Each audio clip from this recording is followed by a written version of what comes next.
बच्चियां जाती हैं, बच्चे जाते हैं, बुजुर्ग जाते हैं, तो वहां से उतरने के बाद, अमरनाथ में दर्शन करने के बाद तुम इतने कमजोर क्यों हो जाते हो कि तुमको हेल्पलाइन की जरूरत पड़ती है? और उस देश में जहां तुम खुद 100 करोड़ हो और तुम्हारी आबादी यहां पर 80% है, तुम क्यों इतने कमजोर हो जाते हो जब अपनी आस्था को लेके, सकारात्मक आस्था को लेके तुम इतने बलवान हो? 10 बार बता चुका हूं, मुसलमानों को समझाए नहीं समझे, 10 बार पहले बता चुका हूं और अब बता रहा हूं, एक हो, टीका लगाने से शर्माओ ना।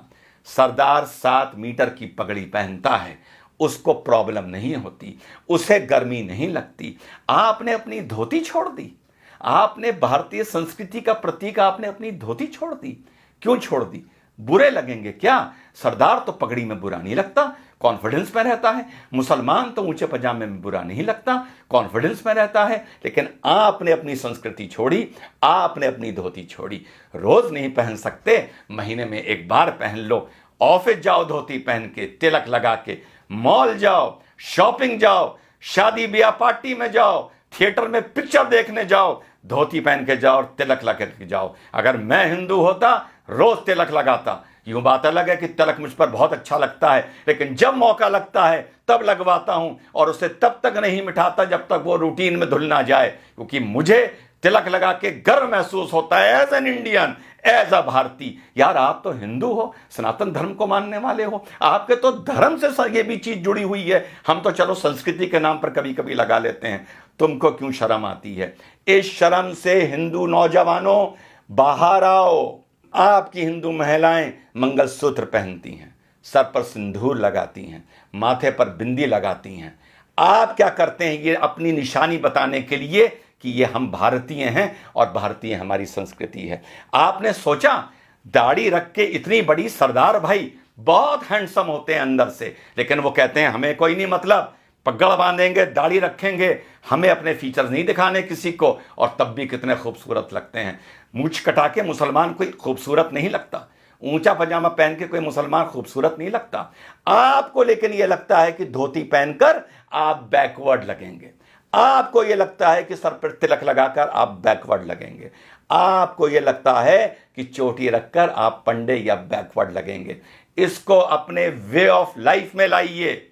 चोटी को नहीं ला सकते तो तिलक को लाइए, धोती को लाइए। 5 मिनट 10 मिनट फालतू लग जाएं, बाजार भी जाइए, घूमने भी जाइए, तो कभी कभी महीने में 2 4 5 बार धोती पहन के जाइए। दफ्तर जाइए, तिलक लगा के जाइए।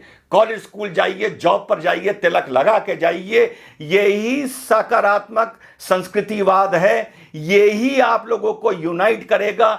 धर्म संसद में जो बोला जाता है, मैं उसका कभी समर्थन टेक्निकली नहीं कर सकता बीइंग एन इंडियन, लेकिन इस चीज के लिए मैं आप लोगों को आगाह कर रहा हूं, सलाह दे रहा हूं कि यूनाइट हो। और धरातल पर ये नहीं कि कभी कभी एकदम से भगवा पहन लिया और साहब आज रामनवमी का जलूस है, वो देखने से नजर आता है कि कल ही नया भगवा निकाल के लाए हैं, फिर 364 दिन के लिए अंदर रख दिया जाएगा। या कभी कोई थाने वाने में बवाल होगा, कुछ होगा, कोई रैली वैली निकलेगी भाजपा की, तो भगवा पहन लिया जाएगा। इस भगवे को, इस तलक को, इस धोती को, इस कुर्ते को अपने कल्चर में लाइए, अपनी रूटीन में लाइए। आप अगर यूनाइटेड हैं सकारात्मक नजरिए से, तो आपको किसी हेल्पलाइन की जरूरत नहीं पड़ेगी। खुद ताकतवर होइए, खुद यूनाइटेड होइए।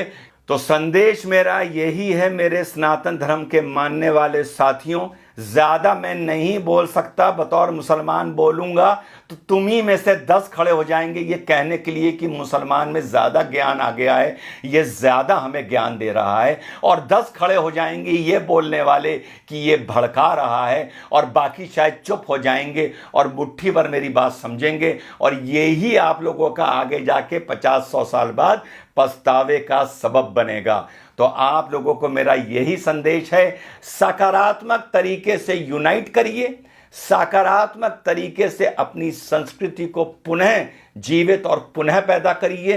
तिलक को अपना वे ऑफ लाइफ बनाइए। बीच बीच में धोती कुर्ता पहनने को भारतीय संस्कृति की वो पोशाक है, उसे अपना वे ऑफ लाइफ बनाइए। मत शर्माइए। सिख नहीं शर्माता, मुसलमान नहीं शर्माता, तो हिंदू क्यों शर्माता है? हिंदू क्यों सोचता है कि मैं धोती कुर्ता पहनूंगा तो मैं बैकवर्ड लगूंगा?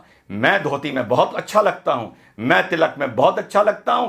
जब भी जीवन में मौका मिलता है मैं धोती पहनता हूं, कुर्ता पहनता हूं और तिलक लगाता हूं।